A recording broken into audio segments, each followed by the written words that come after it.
Hi from dark, cold, and early in the morning New Zealand. Um, I'm going to talk about my eighth great grandparents. They were Phillip Ford and Bridget Gosnell. Some of you will have probably heard or read about Phillip Ford. They were married in 1672 at the Bull and Mouth Meeting House near Moorgate in London. The Bull and Mouth was an inn just sort of north of St Paul's Cathedral. It was a it, a large portion of it was rented by the Quakers, a large room which some writers said would fit 1,000 people, but I rather suspect not. Um, as a meeting house from 1654 until about 1740. In the Great Fire of London, it burnt down. That was 1666, and was rebuilt, and the Quakers continued to use it. On the marriage records, they were described as a merchant of London, and Bridget Gosnell as a spinster, daughter of Henry Gosnell of the late of the town and country of Salop, which is actually Shropshire. And the most interesting part about this certificate is the list of witnesses. I haven't included them all, but sitting in there among the witnesses was William Penn, founder of Pennsylvania, two Pennington sons, two sons of Isaac Pennington, John and William, Thomas Elwood, who was converted by the Penningtons, I think, early on, George Whitehead, who was one of the Valiant 60, Alex Parker, also one of the Valiant 60, and Ambrose Rigg, also one of the Valiant 60. Phillip Ford became William Penn's steward and agent in London in the late 1670s and spent about £1,000 per year on Penn's account. But by the 1680s, this had increased it increased substantially.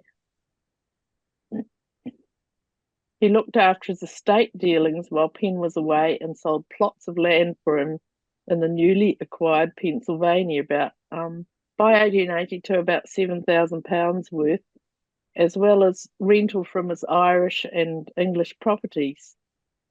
He also brought and shipped goods to Pennsylvania for Penn. There are many references to him in William Penn's papers. It's interesting to note that in William Penn's papers, the list of buyers for plots of land in Pennsylvania, the earliest on the list is Phillip Ford, who bought 5,000 acres for himself for £100. But he actually never ever went to Pennsylvania, as far as we know. He also later bought plots for another £5,000, 5,000 acres for his children. And I see in the list that George Fox got his 1,250 acres with no price stated, so I presume he was given them. And the interesting part about Ford's relationship with Penn was that in about August 1682, Penn mortgaged himself to Ford for £3,000 in order to purchase 300,000 acres in Pennsylvania, and he never paid this back. There's also a bond to Phillip Ford of £6,000 at the same time as a security, and these were signed by Penn without him questioning them. I gather that he used to present the bills to Penn when he managed to get hold of him and get him to sign a whole lot of stuff, and Penn didn't pay too much attention. I don't think he was really interested in finances. It was around this time that he also sold the 5,000 acres to his children.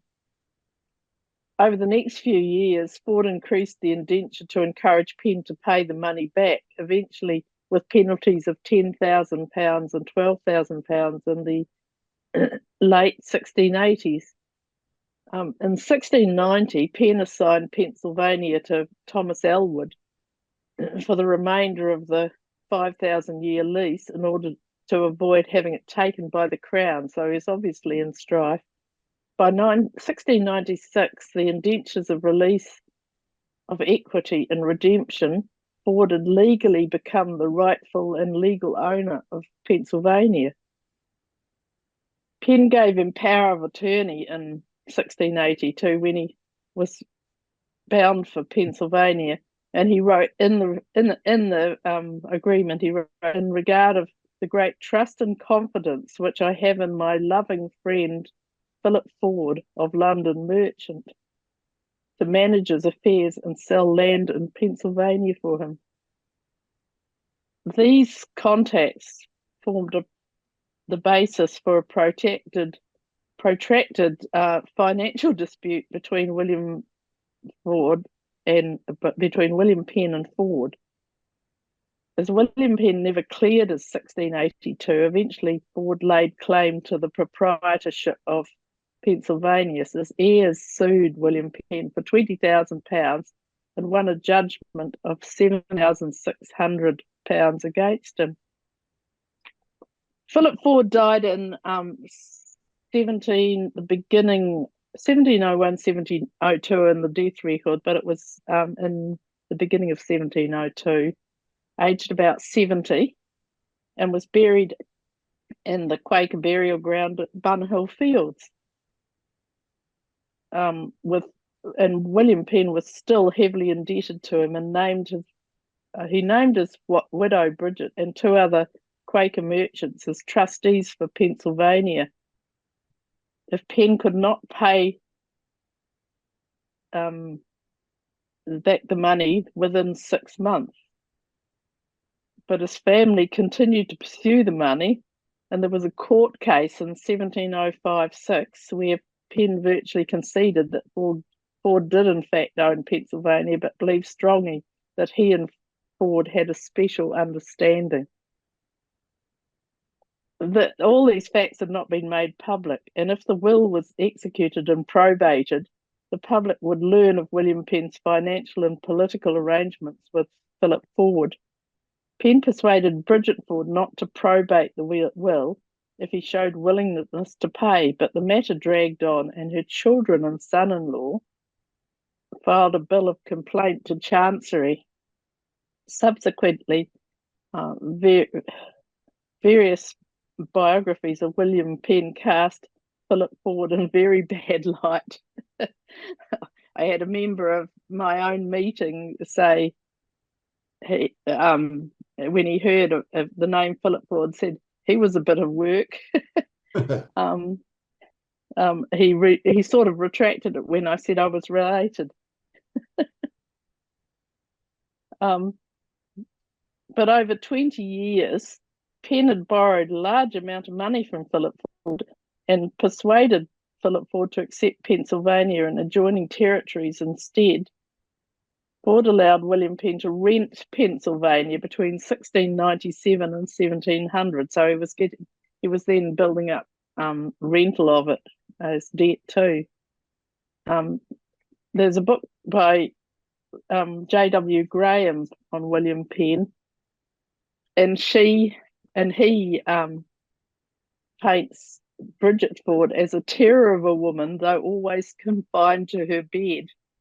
I wondered where he got that from, but I thought it was quite an interesting comment. After Bridget, of course, her husband had died. After Bridget Ford also took Penn to court in 1707, he ended up in Fleet Prison as a debtor rather than pay his debts. The Fords unfortunately petitioned Queen Anne to grant them letters patent for the proprietorship of the province of Pennsylvania before the court cases were through, and the tide turned. London meeting of sufferings took a critical role in negotiating these, settling on a payment for William Penn to redeem his colony in 1708. However, thereafter was controlled by 9 trustees on behalf of themselves and 20 others who had loaned William Penn money. Bridget Gosnell Ford died in 1710. Are you still with me? Or we got a funny... Yes, I don't know what happened there. Yeah. Bridget Gosnell, his wife, died in 1710. She was born in Shropshire. After marriage to Phillip Ford, they lived in Bow Lane, and Bridget was active among women Quakers. She wrote a couple of pamphlets, I think, or signed letters. She was disowned by friends because of her actions against William Penn, but was buried in the Quaker burial ground in Bunhill Fields. Bridget and Phillip Ford's wills are quite a work of art. I still haven't finalised the transcription. Phillips assumes he owns Pennsylvania, and Bridget was completely emphatic that her son-in-law, her daughter Bridget's husband, who had been involved in all the court cases too, should not receive any inheritance from you, and or have control of her daughter's inheritance. Bridget Ford Jr. was married to James Erie in Southwark in 1704, and he died of a fever and convulsions in 1712. She subsequently married Samuel Goldsbury, a widower and a mariner of Ipswich, and they were my 7 times great-grandparents. Samuel was the son of Quakers Samuel Goldsbury, a mariner, and Lydia Cornelius, also of Ipswich, who were married there in a Quaker ceremony in 1674. That's all I have about them at the moment. I may discover more, but I thought it was quite an interesting story when I discovered that maybe the family lost Pennsylvania. My husband has relatives that date back to the same era as these, but I think that's probably enough for me. If anyone has any questions. Very interesting. I think there's so much there. I think that subject to Christopher's opinion, I think that might merit an article in QC, Brylin, at some point. I'll try and put it together. No, that'd be good. How have you developed your knowledge of all this? Is it from biographies of Penn or from? We had a family Bible which got us back to Samuel and Lydia Goldsbury, and then my brother did a lot of research, and a distant relative was able to provide him with a photocopy of relevant pages out of some of Penn's papers where all the legal stuff was set down. And then I've been working through Quaker records in London to see what I could find. The most remarkable thing in my journey a couple of weeks ago was I got onto the death records around, and I went and looked at around 1665, because I was interested about the plague and the Great Fire of London. And it was astonishing for that inner London area on death records for Bull and Mouth and the similar area. The Quakers were dying at about 20 Quakers per day. I don't know how on earth they managed to bury them at Bunhill Fields, but I guess they did. They all said that's where they were buried, or most of them were. And at that time, they used to say what everyone died of, and the ones that didn't die plague, and a lot of young people died. Not babies, but young children, and whole families went out sort of one at a time. They didn't all go on the same day. And then spotted and among those were people who died of smallpox, and there were quite a few of those as well. But it must have been quite alarming.